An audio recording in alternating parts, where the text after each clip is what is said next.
Assalamualaikum warahmatullahi wabarakatuh. Ketemu lagi di channel Adama Entertainment, channelnya tentang video Islam dan juga kisah mualaf. Sebelum mulai, jangan lupa untuk like dan juga subscribe ya. Tanpa panjang lebar, ayo kita saksikan. Liam Holiday, born and bred in the northeast of England, live in Washington all my life. She's always been Protestant. I think that was probably one of the reasons why religion's never been pushed heavily upon us, but I was christened. So my mum and dad obviously followed Christianity and different methods of Christianity. Religion was always there. You were taught it in school. You had Christmas, you had Easters, you had all of that. As I started to get a little bit older and started to work out why are we doing this, what was it for, my perception started to change quite a lot, because nobody was doing Christmas for the celebration of Jesus Christ's birthday. Nobody. All my friends and family, perhaps with the exception of my grandparents, but we were certainly celebrating the gifts. We were celebrating the presents. We were celebrating the coolest new phone, the coolest new skateboard, however young I was, kind of thing. It certainly wasn't let's go to church and let's pray and let's celebrate the life of the God or the prophet or whoever Christianity was believing in at that point in time. So I think watching that get diluted over the years made me dilute my belief. Christianity is not for me. I'd probably become a non-believer at that point in time. It was like, well, everybody's doing it for the gimmick. Everyone's doing it for the merchandise, Easter.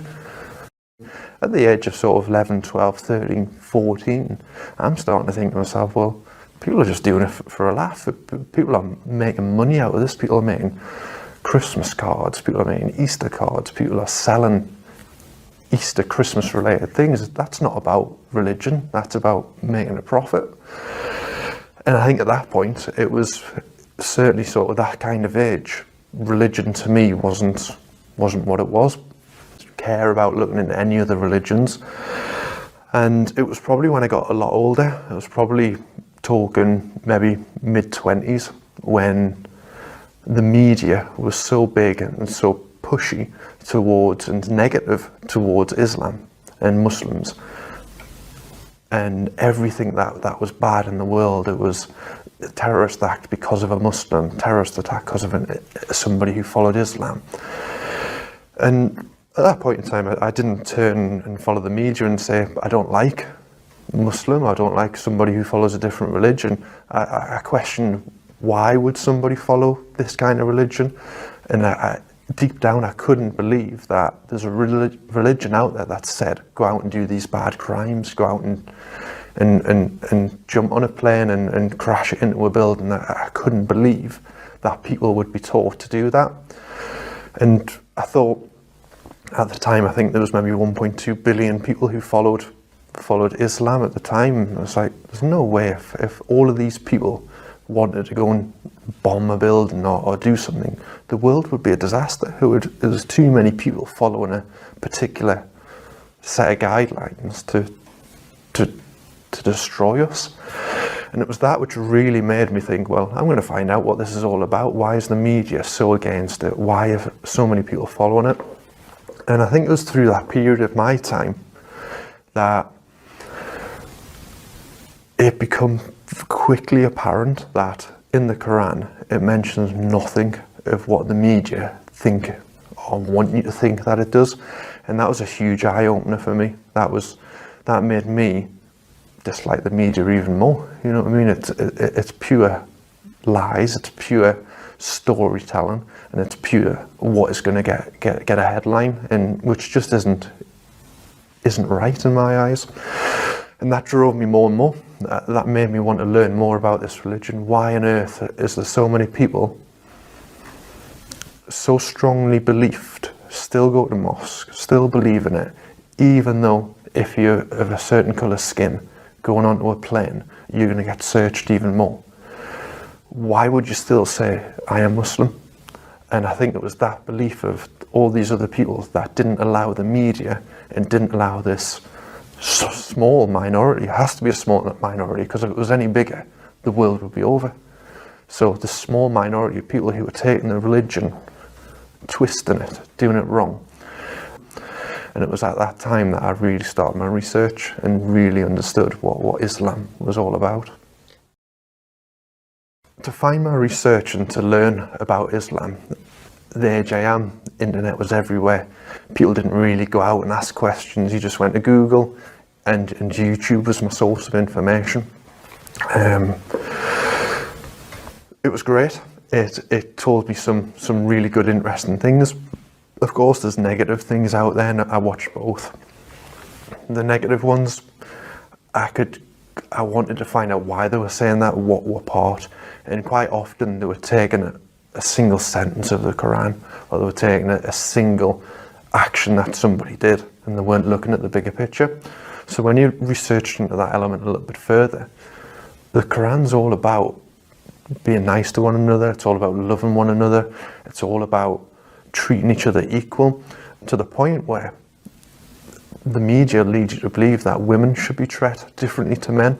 Men are the superior, women are not to be thought about, not to be spoken to, they should be beat, they should be left to their own devices, kind of thing. They shouldn't work.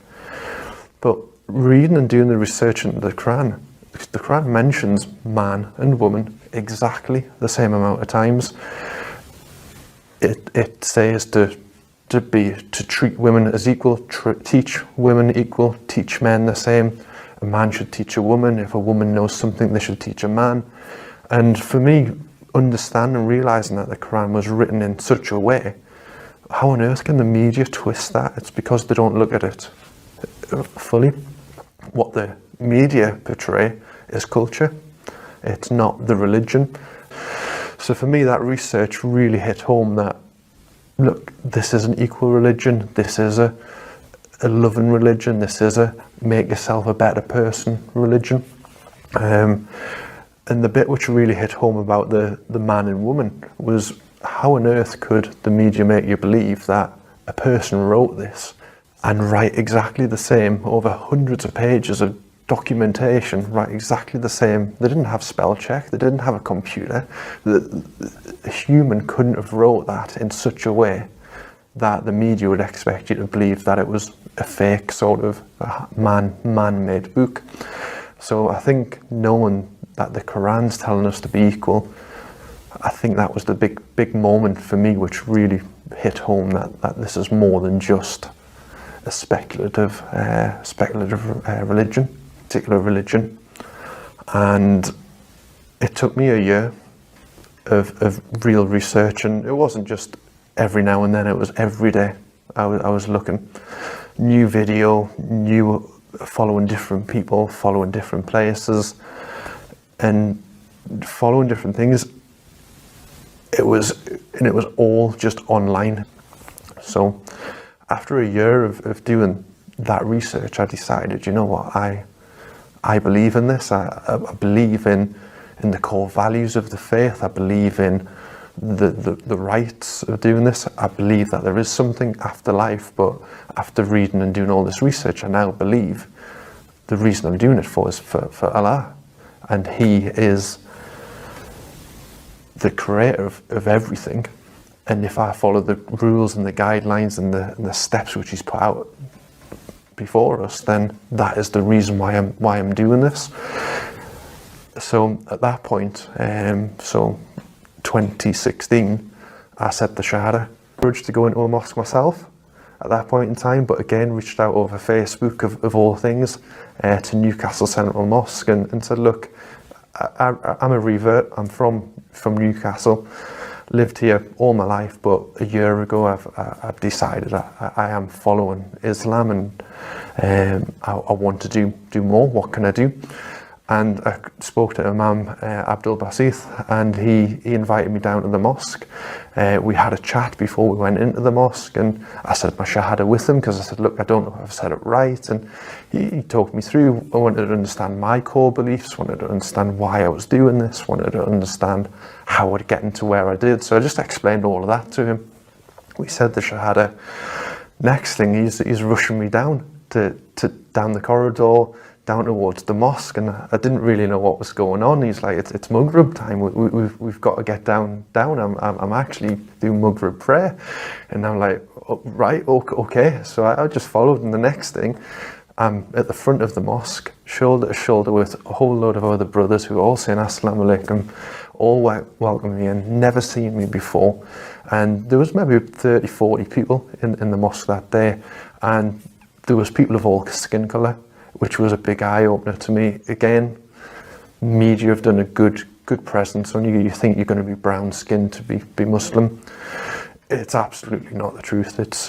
Skin colour doesn't come into it. It's your belief. It is what we are. We've been created all equal. So the Imam at Newcastle taking me into Newcastle Mosque was great. And one of the first few people who spoke to me was a white Geordie guy from Newcastle. Come over, Assalamualaikum brother, welcome, shook my hand, and it was great just hearing an accent that was the same as my accent, skin colour the same skin colour as mine, and every person in that room, in that mosque, was welcoming me, and I prayed for the first time with people. Nah, sepertilah kisahnya, bagaimana kan kisahnya ini sangat menginspirasi kita bahwa kita itu sebagai umat muslim, dengan adanya video ini kita itu menjadi terinspirasi bahwa kita itu bisa lebih baik lagi untuk menjadi seorang pribadi muslim yang lebih baik lagi. Dan dengan video ini juga mungkin kalian juga yang mungkin non muslim ya, yang menyaksikan ini, kalian juga mungkin ada gambaran seperti apa bahwa agama Kristen itu tidak selalu misalnya benar ya, karena banyak juga kontradiksi di sini, bahwa agama Kristen, agama non Islam misalnya gitu ya, jika orang-orang mereka itu mualaf itu karena apa, kebanyakan itu mereka itu tahu bahwa Islam itu adalah agama yang benar, agama yang lebih masuk akal daripada agama-agama lainnya. Dari mana kita itu bisa tahu hal itu ya, karena kita mempelajari Al-Quran dan mempelajari agama Islam gitu. Kita itu harus terbuka, harus berpikir terbuka, harus maksudnya kita itu harus mencerminkan bahwa kita itu sebenarnya itu Indonesia itu emang toleransi ya, tapi ketika kita dihadapkan dengan sesuatu agama gitu ya, kita harus mengkaji, misalnya agama Kristen seperti ini, agama Hindu seperti ini, agama Islam juga seperti ini, dan berbeda-beda ya, karena di Indonesia itu banyak banyak sekali agama ya, tapi kebanyakan di channel ini adalah tentang agama dari non muslim ke muslim, dikarenakan agama Islam adalah agama yang paling sempurna di dunia ini. Sampai akhir zaman pun Al-Quran itu berkata bahwa Allah itu akan menjaga Al-Quran sampai hari akhir. Nah, semoga yang menonton video ini bisa terinspirasi ya, dan semakin kuat lagi imannya, terutama agama Islam ya. Dan jika yang nonton adalah non muslim juga, kalian cobalah untuk berpikiran terbuka dan seperti apakah Islam dan sebagainya. Jangan sampai kita itu banyak kan ada seperti Islamofobia dan sebagainya, tidak suka kerudung, tidak suka pengajian, tidak suka apapun yang padahal kan kita menjalankan agamanya masing-masing. Bagi kalian yang belum subscribe juga ya, silakan itu subscribe dan juga like dan juga komentar ya, agar kita itu bisa bersilaturahmi, agar kita itu, karena di kolom komentar ini ya, di channel ini kebanyakan itu agama muslim dan non muslim itu suka ada ya, dan suka ada yang membalas dan sebagainya. Dan jika kalian suka, jangan lupa untuk like, comment, dan subscribe ya, dan nantikan video saya selanjutnya. Wassalamualaikum warahmatullahi wabarakatuh.